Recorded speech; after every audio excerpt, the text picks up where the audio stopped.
a WikiVidi Documentaries production. Don't forget to like and subscribe. Enjoy. Den of Thieves, film. Den of Thieves is a 2018 American heist film written, directed and produced by Christian Gudegast. It stars Gerard Butler, 50 Cent, Pablo Schreiber, O'Shea Jackson Jr. Evan Jones, Dawn Olivieri McRae and Max Holloway. In the story, an elite group of County Sheriff Deputies look to stop a gang of thieves planning to rob the Federal Reserve in Los Angeles. The film was released in the United States on January 19, 2018. Received mixed reviews and grossed $59 million worldwide. A sequel is currently in development. Plot: Los Angeles, 2018. A team of robbers led by Ray Merriman make a violent armed attack and hijack an armored truck. A security guard who drops his coffee instigates the shootout accidentally. Police officers arrive on the scene and engage in a shootout with the robbers. Eventually, Merriman and his crew escape with the empty armored truck, but he reprimands Bosco for killing the first guard. In the morning, Detective Big Nick O'Brien investigates the crime scene. He has been monitoring Merriman and his crew for a while. Suspecting a local bartender named Donnie for involvement, Nick finds him at the bar and kidnaps him for interrogation. In a flashback, Merriman is planning to rob the Federal Reserve on Friday of that week by covertly removing about $30 million in old bills with deleted serial numbers before they are shredded. Merriman has Donnie gain access into the Federal Reserve by posing as a Chinese food deliveryman. In the ceiling of the bank's bathroom, he stashes an extra bag of food for the day of the big heist. At home, Nick's wife Debbie discovers that Nick has been going behind her back seeing other women. Incensed, she leaves with their daughters and files for divorce. Nick spots Donnie and says hello at a restaurant with Merriman and his crew. At their hideout, Merriman has one of his crew, Levi, roughly interrogate Donnie. Donnie convinces him that he hasn't told him anything about the robbery. Later on, Levi's daughter has a date arrived to pick her up for a school dance. Levi pulls the boy aside to introduce him to Merriman and the rest of their crew, to intimidate him into being on his best behavior with Levi's daughter.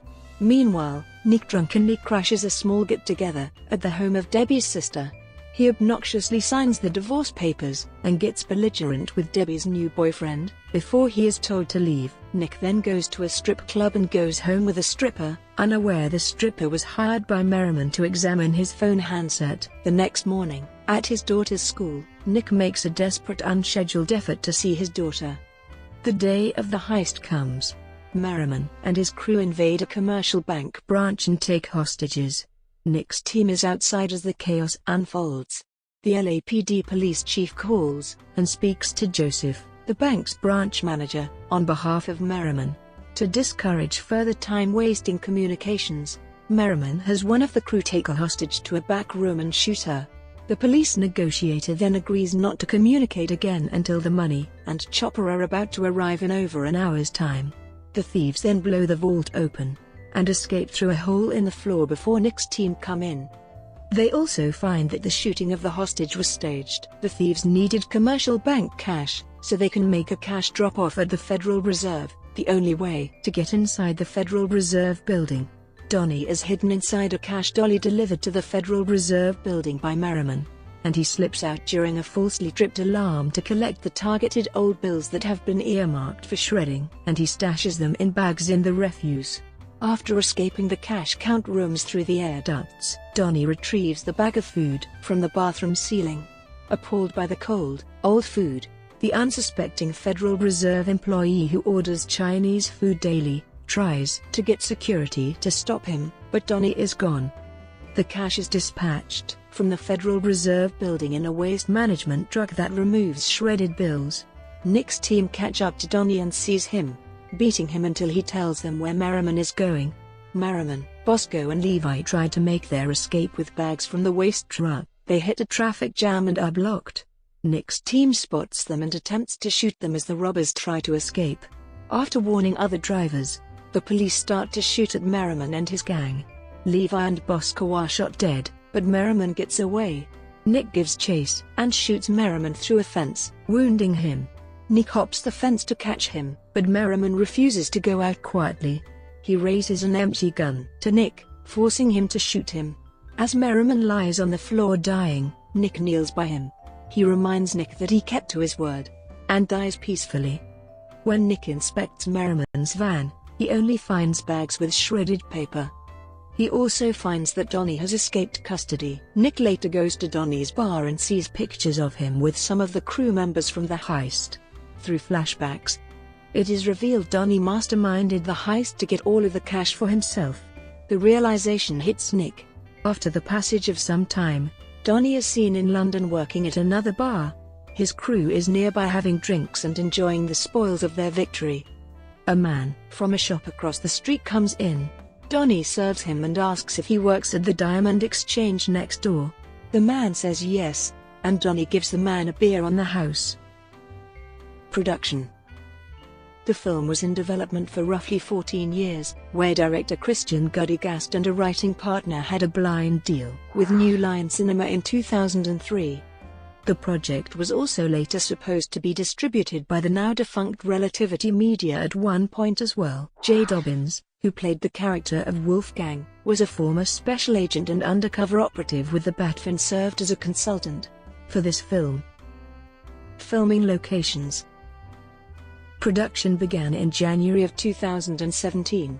Director of photography, Terry Stacy, shot the movie using the Arri Alexa XT Plus digital motion picture camera.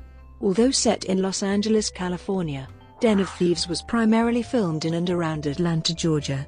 Aerial shots of Los Angeles include the Vincent Thomas Bridge, the Federal Correctional Institution, Terminal Island and the skyline of downtown Los Angeles. Box office. Den of Thieves has grossed $41.4 million in the United States and Canada, and $16 million in other territories, for a worldwide total of $57.3 million, against a production budget of $30 million. In the United States and Canada, Den of Thieves was released on January 19, 2018 alongside 12 Strong and Forever My Girl, as well as the wide expansions of Phantom Thread, I, Tonya, and Call Me By Your Name, and was projected to gross $7.10 million from 2,432 theaters in its opening weekend. It ended up performing above projections, debuting to $15.3 million and finishing third at the box office behind holdover Jumanji, Welcome to the Jungle and 12 Strong. It dropped 43% to $8.6 million in its second week and another 47% to $4.6 million in its third. Critical response. On review aggregator Rotten Tomatoes, the film has an approval rating of 39% based on 97 reviews, and an average rating of 4.9. The website's critical consensus reads, Den of Thieves pays energetic homage to classic heist thrillers of the past. Unfortunately, it never comes close to living up to its obvious inspirations. On Metacritic, the film has a weighted average score of 49 out of 100, based on 24 critics, indicating mixed or average reviews. Audiences polled by CinemaScore gave the film an average grade of B+, on an A+ to F scale. Exclaim scored the film a 5 out of 10, saying, Den of Thieves is just too boneheaded to deliver the twists it attempts. Sequel. In February 2018, it was announced a sequel was in development with Gudegast signed on to return to write and direct. Additionally, Butler and Jackson Jr. were in talks to reprise their roles. In addition to the sequel, a different point of view with an added revenge storyline and background may be in the talks, with the movie being co-directed by O'Shea Jackson Jr.'s father O'Shea Jackson, also known as Ice Cube. Brought to you by WikiVidi Documentaries. Would you like to know more?